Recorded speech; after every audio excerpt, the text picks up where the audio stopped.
पूर्वी उन्हाळा चालू झाला की आपली आजी आपल्या घरी बनवायची छान असं सत्तूचं पीठ. पारंपरिक पद्धतीने सत्तूचं पीठ कसं बनवायचं किंवा आपल्या आजीच्या हातचं सत्तूचं पीठ कसं बनवायचं ते आज पाहूया. नमस्कार, मी प्रीती खंडार रेसिपीजमध्ये तुमचं अगदी मनापासून स्वागत करते. तर इथे तुम्ही बघू शकता 4 किलो एवढे गहू मी सत्तूच्या पीठासाठी घेतलेले आहे. 4 किलो गव्हाला 2 किलो एवढा दावडा आपण इथे घेतलेला आहे.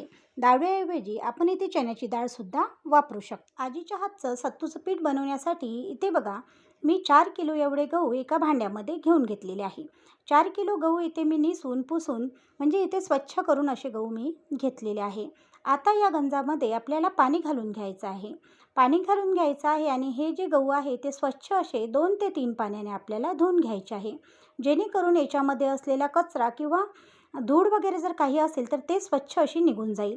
तर व्हिडिओमध्ये अगदी ज्या पद्धतीने मी तुम्हाला दाखवत आहे त्या पद्धतीने आपल्याला गहू जे आहे ते आपल्याला इथे अशा प्रकारे धुवून घ्यायचे आहे. तर तुम्ही बघू शकता या प्रकारे मी गहू 2 ते 3 पाण्याने स्वच्छ असे धुवून घेतलेले आहे.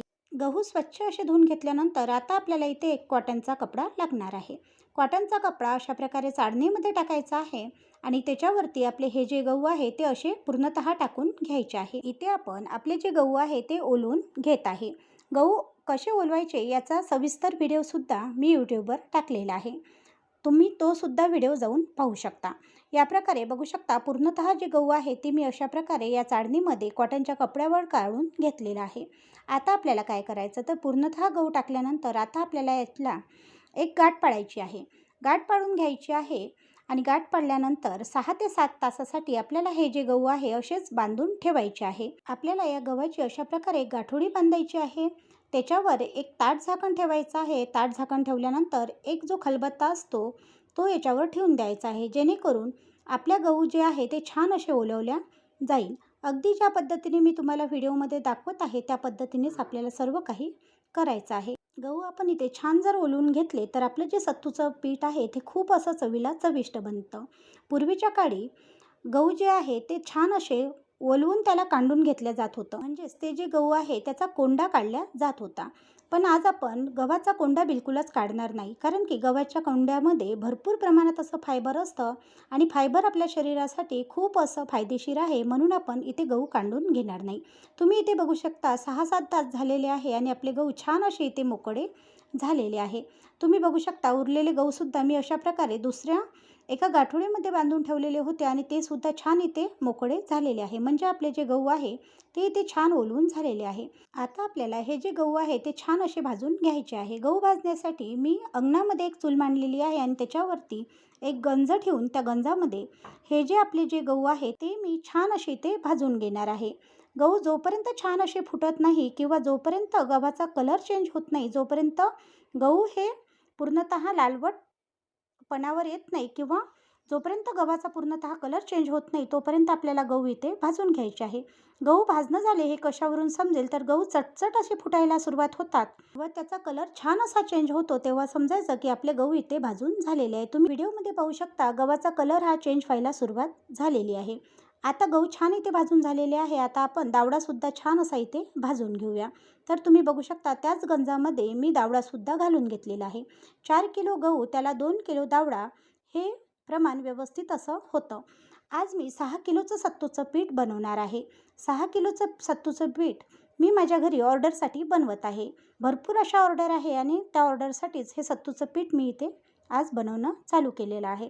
तुम्हाला जर ऑर्डर करायचं असेल तर तुम्ही हा जो नंबर दिलेला आहे या नंबरवर सत्तूचं पीठ ऑर्डर करू शकता. कलर तुम्ही बघू शकता गहू किती छान असे इथे भाजून झालेले आहे. ज्याप्रमाणे गहू भाजून झालेले आहे त्याप्रमाणेच आपण इथे दावडासुद्धा छान असा भाजून घेतलेला आहे. आता गहू आपल्याला सर्वात आधी छान असे थंड होऊ द्यायचे आहे. गहू पूर्णतः थंड झाल्यानंतर आता आपण जो दावडा भाजून घेतलेला होता तो सुद्धा आपल्याला इथे थंड करून घ्यायचा आहे आणि तो दावडासुद्धा आपल्याला अशा प्रकारे त्या गव्हामध्ये टाकून घ्यायचा आहे. गव्हामध्ये दावडा टाकायचा आहे, जायफळ घ्यायचं आहे, विलायची घ्यायची आहे, सुंठ घ्यायची आहे आणि खलबत्त्याला याला थोडं असं बारीक आपल्याला वाटून घ्यायचं आहे. खलबत्त्याला वाटून घेतल्यानंतर आता आपल्याला या सत्तूच्या पिठामध्ये आपल्याला हे टाकून घ्यायचं आहे. तुम्ही इथे बघू शकता सत्तूच्या पिठासाठी आपल्याला इथे सोप लागणार आहे, जिरं लागणार आहे, त्याचप्रमाणे जायफळ, विलायची व सुंठसुद्धा आपल्याला इथे लागणार आहे. हे सर्व साहित्य आपल्याला अशा प्रकारे बघा या सत्तूच्या जे गहू आहे त्याच्यामध्ये आपल्याला टाकून घ्यायचे आहे आणि अशा प्रकारे बघा मिक्स करून घ्यायचे आहे. मिक्स करून घ्यायचे आहे आणि नंतर आपल्याला एका गिरणीमध्ये नेऊन याला एकदम बारीक असं दळून आणायचं आहे. ज्याप्रमाणे आपण मैदा असतो किंवा ज्याप्रमाणे आपलं बेसन पीठ एकदम बारीक असतं त्याप्रमाणेच आपल्याला हे सत्तूचं पीठसुद्धा छान असं बारीक दळून आणायचं आहे. अगदी व्हिडिओमध्ये मी ज्या पद्धतीने तुम्हाला सर्व काही दाखवत आहे त्या पद्धतीनेच आपल्याला सर्व काही करायचं आहे. आता बघा तुम्ही जर इथपर्यंत व्हिडिओ पाहत असाल, व्हिडिओ तुम्हाला आवडत असेल, तरी जर तुम्ही लाईक केलं नसेल तर एक लाईक करा. चॅनलवरती नवीन असाल, सबस्क्राईब केलं नसेल तर सबस्क्राईब करायला विसरू नका. आणि हो, व्हिडिओ जास्तीत जास्त शेअर करायला सुद्धा विसरू नका. तुम्हाला जर सत्तूचं पीठ हे घरबसल्या ऑनलाईन ऑर्डर करायचं असेल तर नक्की ऑर्डर तुम्ही करू शकता. आता तुम्ही बघू शकता इथे हे जे सत्तूचं पीठ आहे ते मी दळून आणलेलं आहे. तुम्ही कलर बघू शकता, अप्रतिम असा कलर या सत्तूच्या पिठाचा आलेला आहे. हे पीठ जे आहे ते खूपच चवीला चविष्ट असं बनतं, खूप असं पौष्टिक बनतं. याचं आपण थालीपीठ बनवू शकतो, सत्तूच्या पिठाचे लाडूसुद्धा आपण बनवू शकतो किंवा उन्हाळ्यामध्ये सकाळी छान असा नाश्ता म्हणून सुद्धा आपण हे सत्तूचं पीठ भिजवून खाऊ शकतो. उन्हाळ्यामध्ये खूप अशी उष्णतेचं प्रमाण वाढते आणि तेव्हा आपल्या शरीराला थंडावा देण्याचं काम हे सत्तूचं पीठ करत असतं. समोर आपण सत्तूचं पीठ कसं भिजवायचं ते पाहूया. त्याच्यासाठी बघा एका भांड्यामध्ये मी 1 वाटी एवढं सत्तूचं पीठ काढून घेतलेलं आहे. एका वाटीला 4 चम्मच एवढी साखर आपल्याला घालून घ्यायची आहे. साखरेऐवजी तुम्ही गूळसुद्धा इथे वापरू शकता. चवीनुसार आपल्याला थोडं मीठसुद्धा याच्यामध्ये घालून घ्यायचं आहे आणि आता थोडं थोडं पाणी घालत आपल्याला हे सत्तूचं पीठ भिजवून घ्यायचं आहे. सत्तूचं पीठ खूप असं पौष्टिक असतं. उन्हाळ्यामध्ये प्रत्येकाने हे सत्तूचं पीठ आवर्जूनच केलं पाहिजे आणि आपल्या आहारामध्ये रोजच हे जे सत्तूचं पीठ आहे ते वापरलं पाहिजे. पूर्वी आपली आजी आपल्या घरी आवडीने हे सत्तूचं पीठ बनवायची.